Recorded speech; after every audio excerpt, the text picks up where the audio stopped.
Hello, and thank you for joining us. My name is Matthew Bay. I am a senior analyst here at RANE, and with me is Ali Plinski. Sorry, it's always hard to pronounce those names. She's one of our cyber analysts, and we're going to talk about China's cyber activities and what we've been seeing them. So, Ali, just to start off with that, what would you, if I just asked you to summarize in like say a minute, what do you see from China these days when it comes from their cyber attacks and cyber strategy? While China's long term strategy in its cyber foreign policy has historically, and for the most part, continues to be espionage driven, we don't see the same level of disruptive or financially motivated attacks emanating from China in the same way that we see that kind of behavior from countries like Russia or North Korea. That behavior has largely continued. I would say some of the anomalies that we've seen recently from that behavior perhaps most specifically has been Nancy Pelosi's recent visit to Taiwan, which leading up to that visit and during that visit, there were a number of disruptive denial of service attacks launched against Taiwanese websites, as well as some local companies and international companies such as 7-Eleven, where a lot of the televisions were hacked to display some anti-US rhetoric, which was definitely a shift, and many attribute it, of course, to China's displeasure with the US taking such a formal diplomatic measure in reference to Taiwan. Yeah, one of the things I know that we've also seen, I guess, more recently, maybe a couple of years ago in the United States, was there were a few accusations that China had started to be doing some campaigns around information where they were trying to get Chinese Americans to view certain issues for certain ways, calling them out to come protest against U.S. government policies. So clearly, I think we're in agreement that China's cyber strategy is evolving. I guess you would say it's while 95%, and don't quote me on the figure, of course, is still intelligence, intelligence theft or stealing of corporate information, corporate data, things like that. It is starting to become more prominent in other areas. And I think the example that you point to of the recent hacks and attacks that we've seen in Taiwan are an early indicator of what we might be seeing more frequently in the future. Um, Moving forward, would you agree that Taiwan and India are probably going to be the areas where China is going to be more aggressive, just given they're closer to home, more significant of importance to China than, say, doing the same kind of attacks in Europe, for example? Absolutely. I think that that's accurate. I think we've seen plenty of examples of China having a strong impetus to centralize some of its power in the Southeast Asian region. We've also seen a lot of land and border disputes between China and India over the years in certain regions along their shared border, such as Kashmir. I know that in a week, the heads of state for both China and India will be meeting in Uzbekistan in somewhat of an attempt to sort of diffuse some of those tensions. But from what I've seen, these tensions will likely continue and could be that sort of festering point of tension that could result in further clashes in the future, which I think we also may see a drive of potentially disruptive attacks targeting Indian cyberspace or again Taiwanese cyberspace, depending on what changes occur in both of those countries and their approach towards foreign policy or bilateral relations with China. Yeah, and I know in the previous escalation of fighting in the contested region between China and India, we did see, for example, accusations by, at least initially, by Indian government officials that a power outage in Mumbai was the work of a foreign cyber actor or really linked to China. I think the investigation that the Indian government came out and didn't really come to that degree of the conclusion. But it does, note that if you are China, you have every incentive and every interest to, gain access to critical infrastructure, even if the intent there isn't to disrupt it. And it's possible, hypothetically, in some of these cases, that we may actually have an incident where China is trying to, note or monitor or gain intelligence about the structure of a network without the intent at the time to be, an attack, but the cyber defense and the cyber and the protocols once an attacker is found out, that could be something that then leads to an accident that shuts down a power plant or a part of the cyber incident response plans, those kinds of things. So those risks can still happen even if the intent isn't there behind China. when it comes to some of these cyber activities.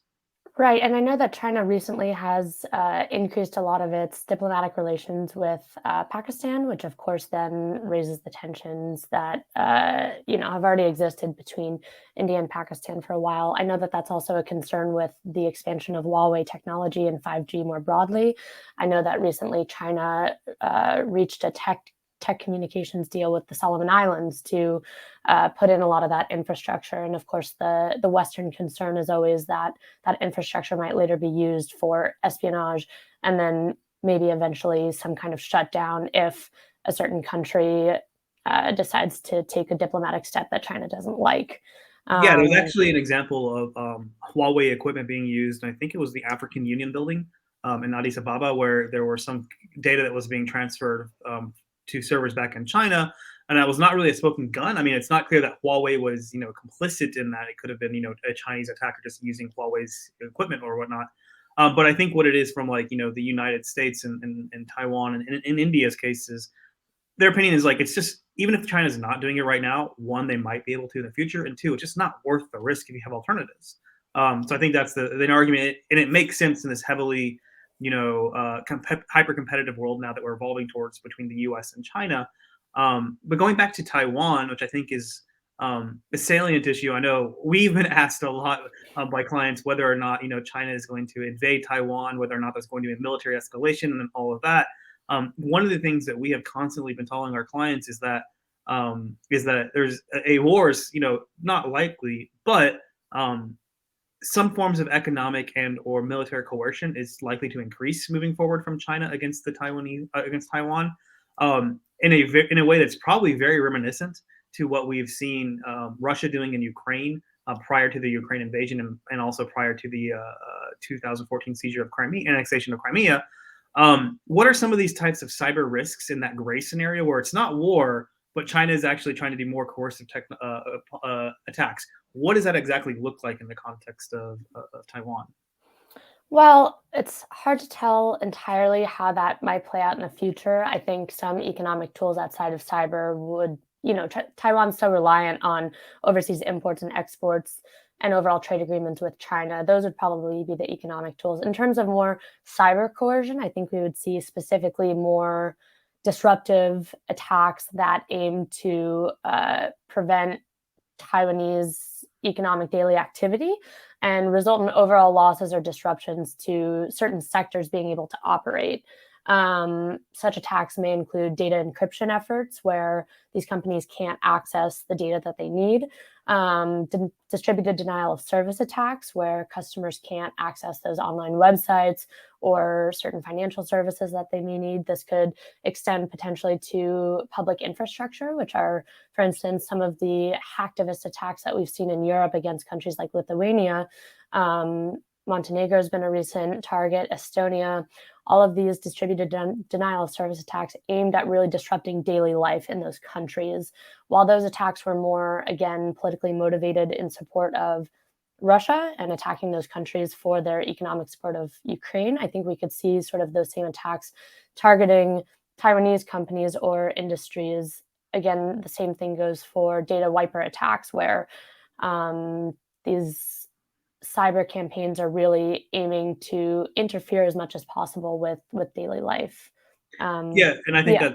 that's one thing that I think is also just worth bearing in mind is that while the intent and a lot of this geared at Taiwan and Taiwan's own push for independence, a lot of it's going to also catch foreign companies, including the U.S. companies, in the crosshairs. Not only because they're just U.S. companies, and also because the United States is the one, in some cases, that is triggering the incident, like Pelosi's visit, but also because you have things like third party risk. If you're a government contractor that's working for a Taiwanese government office, you are going to have a technology relationship with that entity, and that's going to then transfer risk of like if a data wiper becomes a little bit more going out. So we did have a question here. Does that mean that there is a shift to active physical agents in Taiwan?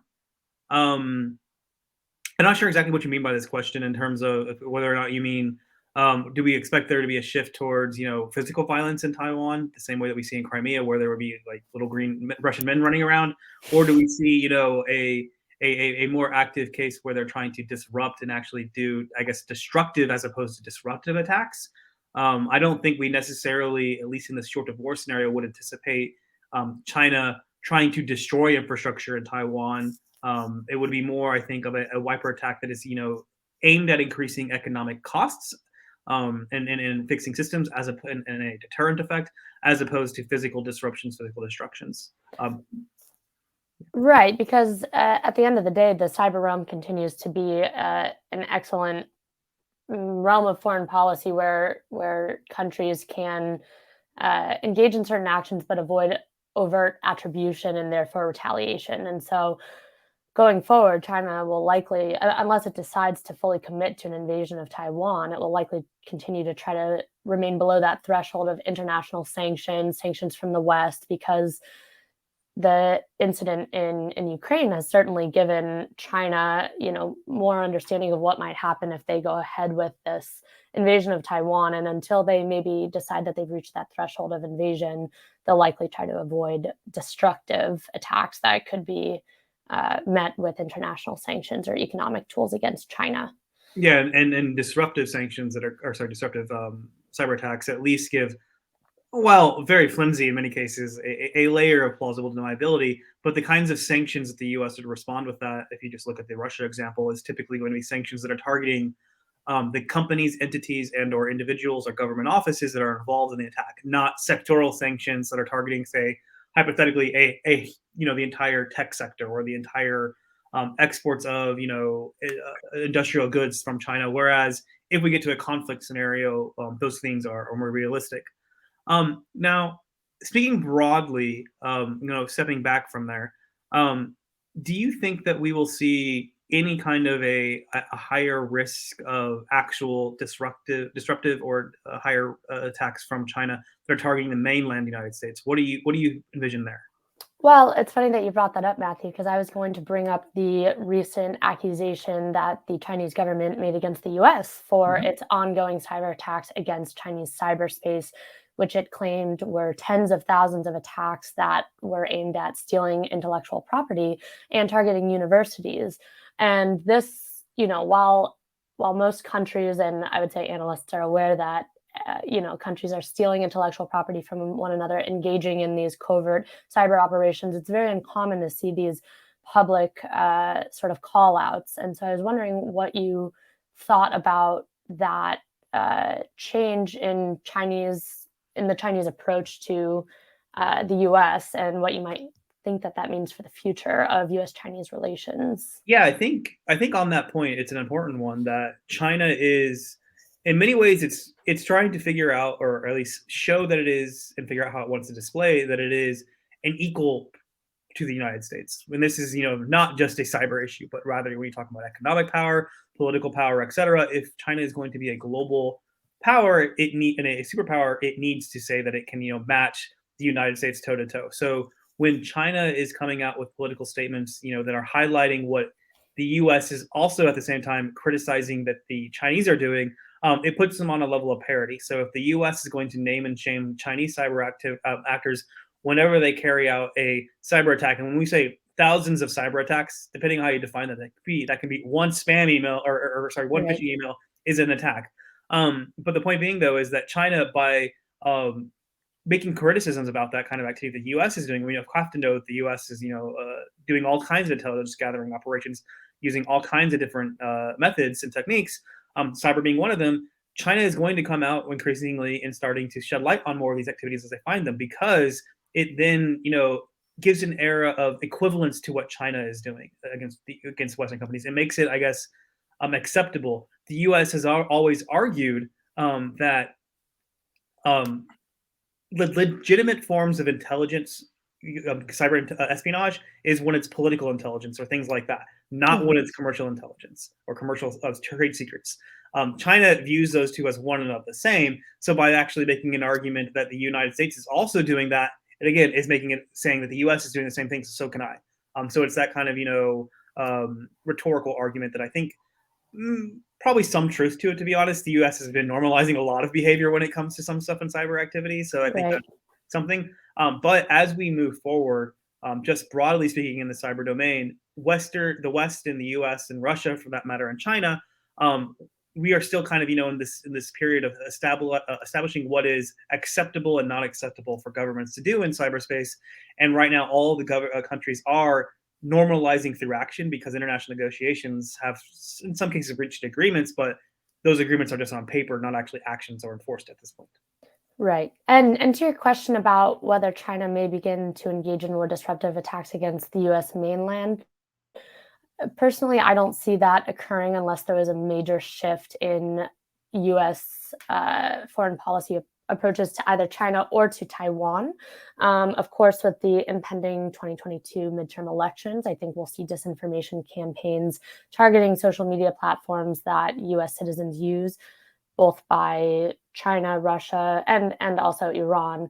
And so, we'll definitely see those kinds of information campaigns by China, but I think the likelihood for really disruptive attacks emanating from China targeting either US businesses or critical infrastructure will continue to be unlikely unless there's a major shift or incident that occurs. But I'd be curious to hear your thoughts on that. Yeah, I think that I would agree. I think when you look at the difference between China and Russia, is that structurally China, at least from our view, has more control over most of its actors in a way that Russia really doesn't over some of the financially motivated hackers.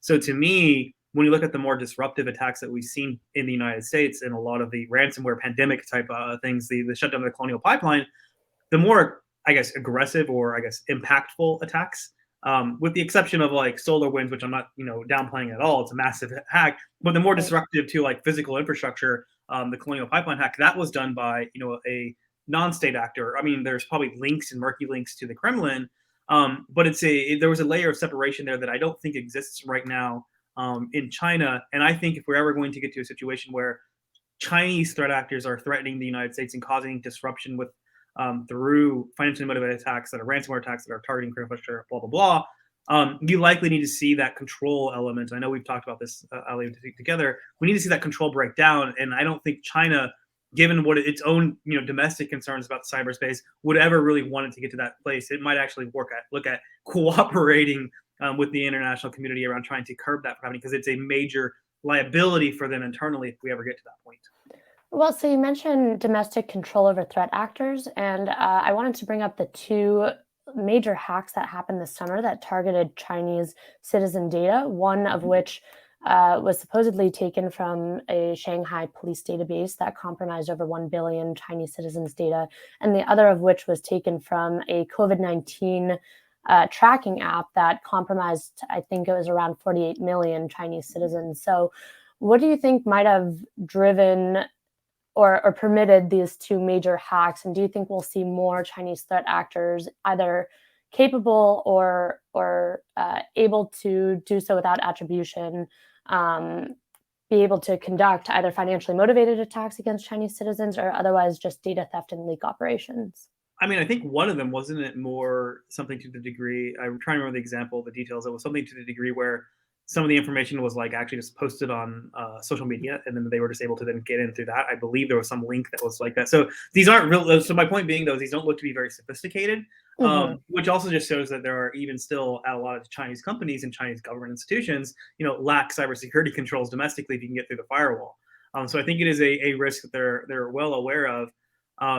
But I do think it's something that China is going to have to be figuring out as its society is becoming more online, as there is more domestic interest in doing this, as the economy starts to slow down. People are going to go to the illicit activity, things like that. So I think it's a risk that Hmm. they're going to be increasing or going to see more data leaks in China. We're going to see more financially motivated attacks, I think, from coming from Chinese threat actors. The question, of course, is how effective can law enforcement in China be at actually containing that threat and making it more like we see in the United States, where there are cyber criminals and financial crime happening here, but they're not the backbone of like the ransomware attacks that we're seeing against against Western organizations. Um, yeah. Oh, we have another question here talking about well, what is Australia's experience with Chinese cyber hostilities? So do you want to take that one, or should I, Ali? Um, I'm not fully. I don't have a deep knowledge of Yeah, Chinese Australian relations. If you want to speak to it. yeah. So this was mainly under the predecessing Australian criticizing the Australian administration. But we did see Australia taking a number of moves to back the U.S. against China, and that resulted in a trade war and on top of a number of attacks on, I believe, the parliament, as well as other, I believe, the ruling or the opposition party. We did see a pretty wide array of, I guess you would call them cyber coercive attacks against government institutions and government political parties in Australia by Chinese threat actors. That is clearly something that is another thing that we're flagging as one of those early cases of them becoming a lot more coercive in its cyber activities. Um, we anticipate this kind of activity to continue to expand. We pointed to India and it's point of India and Taiwan as being probably the areas where China is going to be the most aggressive in the types of risks that it's willing to take in doing these kinds of coercive activities. But you Mhm. look all throughout Southeast Asia, I think, and also in Australia, of course. I think it's going to become a more common feature of China's, so-called wolf warrior diplomacy moving forward. So this is probably just the start of that trend. Australia, I think, is that leading example, but we're going to be seeing it, as governments in the region, whether they are West leaning or not West leaning, take policy decisions that are not consistent with what Beijing would want, whether that is a Singapore or a South Korea or an Australia or New Zealand or whomever. But I think it's going to become more common. Well, also this past week, we saw the distributed denial of service campaign against Japan. And while that attack was sort of originated to KillNet, which is a Chinese hacktivist group, it did correspond with Russian Chinese joint military drills that were occurring in the disputed Kuril Islands. And so, the extent to which China may have tacitly uh, also contributed to that distributed denial of service attack, it's difficult to say, but as China and Russia also develop this developing military relationship in the Southeast Asia region, we might also see increased cyber coercive attacks emanating from both Russia or China. Yep. With that, I think that's all the time that we have for. Please learn more about, go to ranenetwork.com to learn more about what we can do, what our services are, and get more analysis from myself and Ali. Thanks for joining us.